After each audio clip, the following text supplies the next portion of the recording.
সালাম আলাইকুম।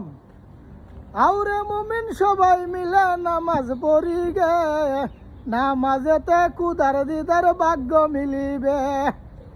সবাই মনে করেন নামাজ যাই, নামাজ পড়ি, যত পাপ পুণ্য করছি পাপ পুণ্যর মাপ মুক্তি চাই, মাপ দেওয়ার মালিক আল্লাহ। রাব্বা না আমার প্রভু, জালাম না জুলুম করিয়াছি, ও তার হাম না, তোমার ক্ষমা ছাড়া ক্ষমা নাই। আল্লাহর দ্বারা এগুলো কই তুইব।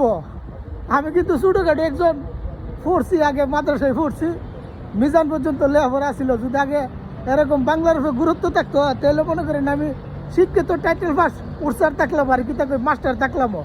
তাহলে আপনারা সবাই ভালো থাকেন, সুস্থ থাকেন, সবার জন্য দোয়া করি। আমরা নামাজ পড়তাম যাইতেছি, নামাজ পড়ে যাওয়ার হতে এই দু একটা কথা কইলাম। তো সবাই নামাজ টামাজ পড়েন, যাই করেন না করেন, কিছু নামাজ টামাজ পড়তে হইব, আর কিছু হেফাজত করতে হইব, যেটা ছাড়া কোনো উপায় নাই। দুই দিনের দুনিয়ার মায়ের মধ্যে পড়া সবার লাভ নাই। তাহলে ভালো থাকেন, সবাই সুস্থ থাকেন। আল্লাহ হাফেজ।